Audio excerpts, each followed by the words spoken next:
Welcome back, guys, and again, this is Mikeratto, and for today, we're going to discuss a new topic, which is Austin's heel turn. Well, how it happened, the story behind it, and how it actually helped some stars during 2001. So let's start.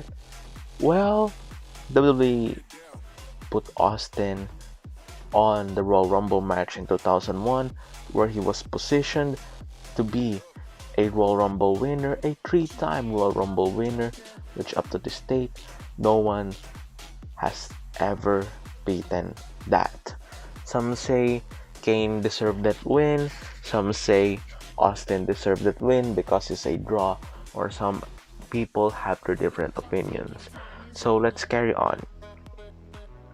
Well, Austin has his program with Triple H.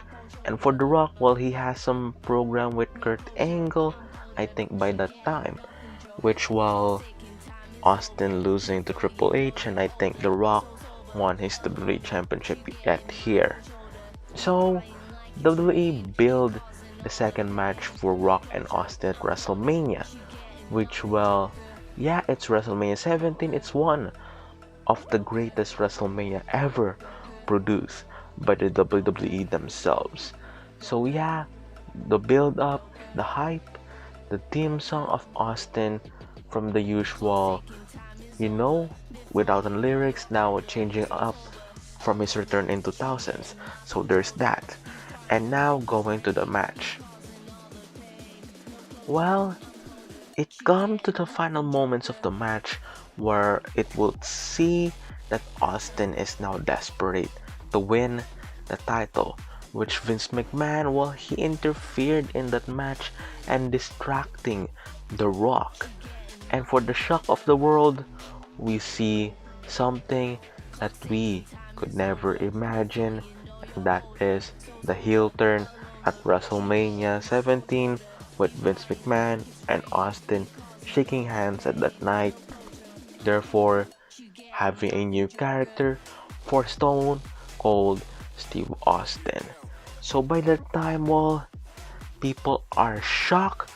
People felt that this heel turn is not needed. Austin felt at the time that, well, he needs a new character, but some interviews which on the internet I actually found some websites where Austin kind of regret that heel turn. I'm not sure, but I just saw some things on the articles on the internet wrestling stuff. So yeah, let's just say that actually happened. So well, Austin has a new character, and this actually, well, it's a new change. And yeah, The Rock is going back to Hollywood, so they need to write them off.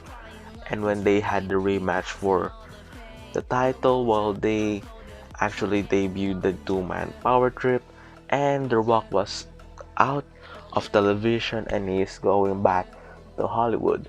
And that means Austin is the top guy of the WWE that time, with him being the ultimate heel at that time. I think, well, their first program by that time, the two-man power trip, while they were feuding with the Brothers of Destruction by that time, and also they have segments with the Hardys and so on and so forth, which later on, well, it actually culminated on a winner take all match, which the heels, the two-man power trip wins all the titles, the tag team titles, the intercontinental title of Triple H, and the WWE title from Stone Cold Steve Austin are all on the line. And yeah, the two actually got all the gold in that time. So yeah, carry on while Triple H lost his title to Kane at a pay-per-view. And yeah, Triple H, well, he injured his knee, I think it's leg or something like that, which, well, it actually put him on a shelf. And yeah, Austin is still the WWE champion at that time, and they write Triple H out of television due to his injuries. So what happened? Well, Austin is still this big heel, while his character from being the ultimate babyface who gathers pops in the arenas, while sometimes he still has huge pops from the fans, and the reason why they aligned them with Triple H just to help the crowd turn on Austin on some occasions, something like that, which helps his heel persona. And yeah, so Austin is still heel by then, and WWE actually created this huge storyline, which, well, they actually had the Alliance storyline, which WCW was fighting WWE because, well, Shane McMahon versus Vince McMahon, whoever gets the company, so on and so forth in that storyline. And later on, while they were joined by ECW, Paul Heyman, and Stephanie McMahon, and Shane McMahon actually aligning themselves with their superstars against Team WWE at that time. And yeah, at this time also, while they are actually creating new stars in the form of Jericho, in the form of RVD, and many more stars that are actually shining throughout this alliance thing. And although I know Jericho, Benoit, and etc. are actually rising in 2000s, but they're actually used and their storyline, well, they're actually used throughout the years, but in the storyline, well, they are involved in a huge pay-per-view matchup, and team every one of them are actually fighting for something risky at that time. So yeah, we see Austin turning on Team WWE, Kurt Angle turning on Team WWE also, and joining Team WWE for some reason after that, betraying Team Alliance, and then yeah, we have this huge storyline, and then, well, we have a lot of finishers to Shane McMahon in one match, and we have the Alliance winning the first match and Team WWE winning the second one. And Austin, well, we saw also the insecurities of him and his own team members. Well, RVD getting a title shot, which actually worries the champion by then, the heel champion by then, which, well, I think also by the time they called him paranoid in some storylines, well, because he's acting like a cowardly, well, paranoid type of person, and he attacks people from behind, just like how a heel do. He creates a lot of moments, and yeah, before the Alliance storyline also, let me also had to talk about, well, his hilarious segments with a lot of superstars and his heel run, especially with Kurt Angle.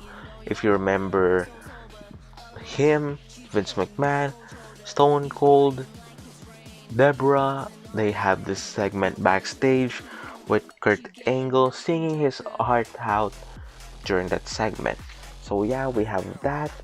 And also, after the Alliance storyline, well, WWE turned Austin face. So yeah, that's it for his heel turn. Heel run, yeah. And they turned him face after, which, well, Austin was still the WWE champion, and later on all the titles were put into a undisputed championship match, which, well, we had a world title fatal, well, it's not a fatal 4-way, but one-on-one and then one-on-one, and then whoever wins those one-on-one matches will be the undisputed champion, which Jericho defeated The Rock and Austin in the same night. And also we see Edge actually uniting the mid-card titles, so that's also a huge thing for the time. So yeah, the huge storyline, the Alliance storyline, well, the two-man power trip, and Austin's paranoia during that time as the heel champion.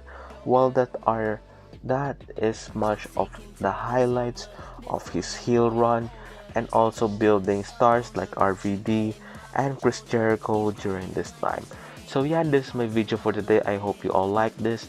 Like, comment down below, share, subscribe, and again, this is Mikeratto, and peace, and again, subscribe. Thank you and have a good day. Peace.